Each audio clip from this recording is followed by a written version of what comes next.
بكوباية عدس واحدة هنعمل كفتة داود باشا. اللي جذبني في الفيديو ان هو ما بيستخدمش لحمة، ده بيستخدم عدس، وهتنفعنا في وقت غلاء الاسعار. يلا بينا نجرب.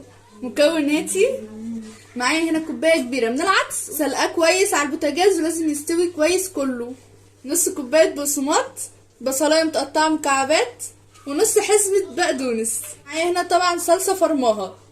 يلا بينا نبدأ. اول حاجة هعملها ان انا هحمر البصلة. هجيب طاسة واحط فيها شوية زيت، الزيت يسخن معايا ادلق فيه البصلة، اقلب في البصلة لغاية لما لونها يتغير معايا. كل اللي عايزاه في البصل ان هو يدبل معايا بس مش اكتر. وفي كبة احط العدس بتاعي بعد ما اكون صفيته كويس جدا، واحط عليه البصل اللي انا حمرته، احط معاهم كمان حزمة بقدونس، نص حزمة بقدونس. البصل بنحمره من غير اي اضافات، لا ملح ولا فلفل اسود، واحط عليهم نص كوباية بقسماط. هنا بقى احط معلقة كبيرة من بهارات الكفتة وشوية من بهارات اللحمة، لو عايزين تستغنوا عن الخطوة دي مش مشكلة. نص معلقة ملح، ولو لقيتوها محتاجة ملح زودوا، وربع معلقة فلفل اسود. هو في الفيديو كان جايب خلطة معينة كده للكفتة من كنور تقريبا، حاجة زي كده، هو دي بس اللي استخدمها، بس انا طبعا ملقيتهاش فاضطريت احط التوابل من عندي. دلوقتي هضرب كل ده في الكبة، وخلاص خلصت معايا اهي. شكلها زي ما انتم شايفين اهو، عاملة زي فرمة الكفتة بالظبط، وريحتها شبه الكفتة كمان. دلوقتي هجيب طبق وافضي الكمية بتاعتي دي.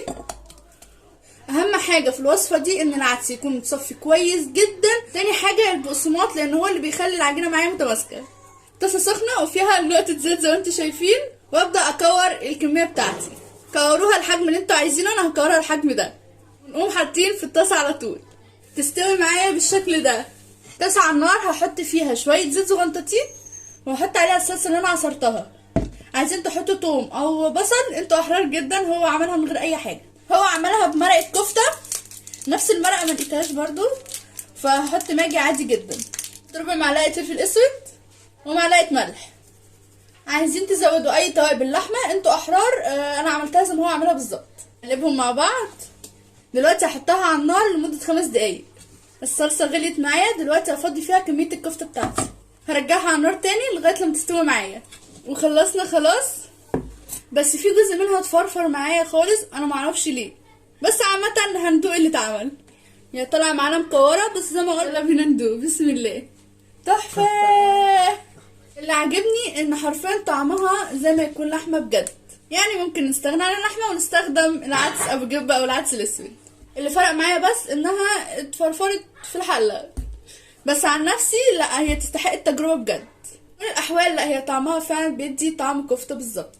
انا كده خلصت، لو عايزين مني اي حاجه تانية متنسوش تقولولي. باي.